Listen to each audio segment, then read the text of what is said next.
नमस्कार, आप सभी का स्वागत है आप सभी के अपने चैनल ज्ञान सुधा पर। आशा करते हैं कि आप और आपके परिजन सभी स्वस्थ होंगे। इसी कामना के साथ आइए बढ़ते हैं आज के इस दिव्य क्रमांक की ओर। कभी कभी जीवन में ऐसे मोड़ आते हैं जब मनुष्य को लगता है कि भाग्य सोस आ गया है। प्रयास होते हैं पर फल नहीं मिलता, भक्ति होती है पर संकेत नहीं मिलते। प्राचीन ऋषियों ने कहा था कि जब कर्म और भाग्य के बीच का मार्ग धुंधला हो जाए तब संकेत खोजो। ये संकेत कहाँ मिलते हैं? मंदिरों में, जप में या किसी ऐसे रहस्य में जो सदियों से छिपाया गया है। तो एक ऐसा ही रहस्य हम आज के इस क्रमांक में लेकर आए हैं।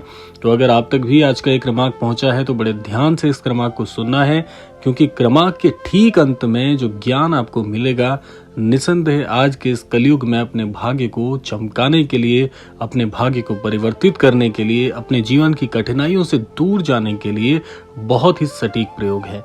तो इसलिए इस क्रमांक को पूरा अवश्य सुनिएगा। आइए बिना देर किए हुए प्रारंभ करते हैं आज का ये दिव्य अध्याय। भारत के अनेक ग्रंथों जैसे श्री रामचरितमानस और भक्ति पथ के महान स्रोत हनुमान चालीसा, इनमें बार बार एक ही बात कही गई है कि शक्ति हमेशा साधारण उपायों में छिपी होती है। लेकिन एक प्रश्न हमेशा रह जाता है, क्या कोई ऐसा उपाय भी है जो साधारण तो हो पर प्रभाव असाधारण करे? पुराने संतों की परंपरा में एक अत्यंत गुप्त ग्रंथ का उल्लेख मिलता है जिसे अग्नि रहस्य तंत्र कहा जाता है। ये ग्रंथ साधना की जटिल विधियां नहीं बल्कि संकेत देते हैं कि मनुष्य का संकल्प ही उसकी सबसे बड़ी साधना है। और उसी ग्रंथ में एक संकेत दिया गया है कि सप्ताह का एक दिन ऐसा होता है जब ऊर्जा सबसे अधिक ग्रहणशील होती है। वो दिन हर व्यक्ति के लिए अलग हो सकता है क्योंकि वो उसके संकल्प से जुड़ा होता है, पर उस संकेत के साथ एक प्रतीक भी बताया गया है जो कि एक सफेद कागज में छिपा है।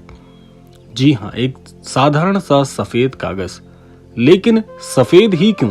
क्योंकि वो शून्य है, वो शुरुआत है, वो मन का आईना है। क्योंकि लाल रंग संकल्प, शक्ति और जीवन का प्रतीक है। कहा जाता है कि यदि मनुष्य अपने संकल्पों को शब्दों में बांध दे तो वो संकल्प ब्रह्मांड में एक तरंग बन जाते हैं। लेकिन कौन से शब्द?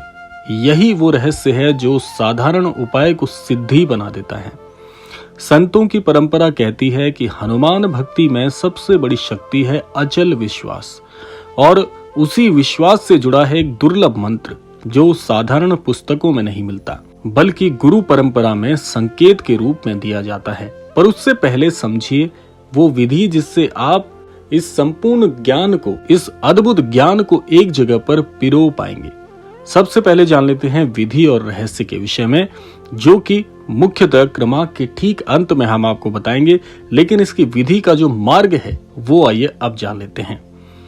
सबसे पहला है, सप्ताह का कोई एक दिन चुन लीजिए जिस दिन आपका मन या आप बहुत ज्यादा शांत अनुभव करते हो या जिस दिन आपको अवकाश रहता हो, वही आपका साधना दिवस बन जाएगा।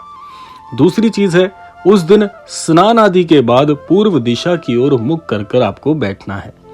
तीसरी चीज है, एक साफ सफेद कागज आपको लेना है, उसे मोड़कर अपने सामने रख दीजिएगा। ये प्रतीक है कि आप अपने भाग्य को नया रूप देना चाह रहे हैं। चौथी चीज है, अब लाल स्याही से उस कागज पर अपना संकल्प लिखिए।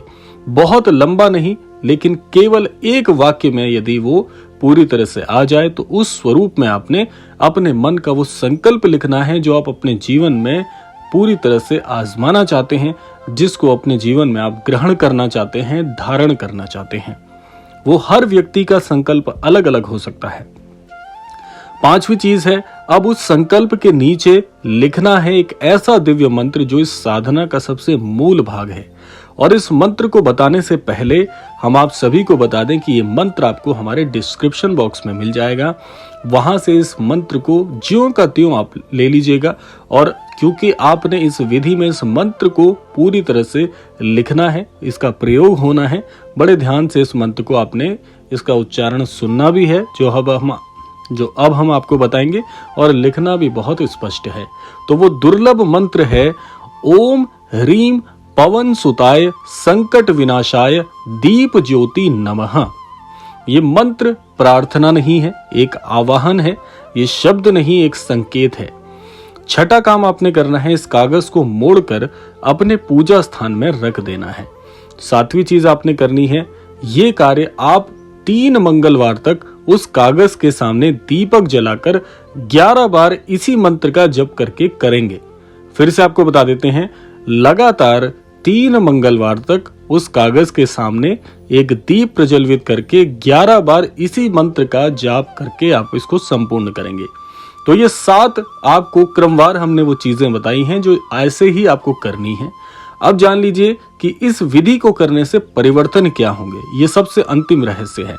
देखिए, यदि साधना सही भाव से की जाए तो 3 मंगलवार के बाद व्यक्ति में 3 परिवर्तन अवश्य आपको दिखाई देंगे। सबसे पहला परिवर्तन आएगा कि आपका जो आत्मविश्वास है, जो खोया हुआ स्वयं का भाव है, वो आपको प्राप्त हो जाएगा, जो कि अन्यत्र किसी और विधि से आपको प्राप्त नहीं हो सकता। लेकिन इस विधि में इतनी शक्ति है, हनुमान जी के उस दिव्य मंत्र का प्रयोग किया गया है जो कि हनुमान जी की मूल शक्ति है। तो हनुमान जी की जो आदत है वो ये है कि हनुमान जी स्वयं अपना ही स्वरूप उस व्यक्ति को प्रदान कर देते हैं जो उनकी साधना करता है। तो ये बहुत दुर्लभ शक्ति आपको मिल जाएगी, आपका स्वयं का खोया हुआ वो स्वरूप मिल जाएगा जो इस विश्व को जीतने के लिए बहुत ही मूल है। दूसरा परिवर्तन आपके अंदर आएगा कि आपके अंदर एक ललक जागृत हो जाएगी। अगर आपके समक्ष चाहे छोटी परेशानी आए, बड़ी परेशानी आए, कोई असमंजस आए, कोई भी कठिनाई आए, आप उस कठिनाई से, उस परेशानी से लड़ने के लिए इतने सक्षम हो जाएंगे, आपके अंदर वो दिव्यता जागृत हो जाएगी जिससे आप अपनी तो अपनी लेकिन दूसरों की परेशानी भी दूर करने में सबसे अग्रिम पाए जाएंगे। तीसरा सबसे बड़ा बदलाव होगा कि आपके भाग्य को एक पुनर्जीवन की प्राप्ति होगी। आप अपने जीवन में आज तक जितनी भी परेशानियों को अनुभव कर पा रहे थे, चाहे वो जीवन में किसी भी प्रकार के कष्ट हो, किसी भी प्रकार की असमंजस हो, किसी भी प्रकार की अटकलें हो, उन सब से बाहर निकलकर आपको आपका एक नया स्वरूप प्रदान होगा। तो ये 3 परिवर्तन आपके जीवन में निसंदेह आएंगे और ऐसा हमारे धर्मशास्त्रों में कहा गया है, जहां पर सुख और सन्मति होती है तो वहां पर आपको समृद्धि और संपत्ति की भी प्राप्ति हो जाती है। तो सर्वस्व अपने आप होते रहेगा, स्वतः होते रहेगा, लेकिन उसके लिए विधि और भाव मन का बहुत ही स्पष्ट आपको रखना है, क्योंकि हनुमान भक्ति का अर्थ चमत्कार नहीं बल्कि भीतर की शक्ति को जागृत करना होता है।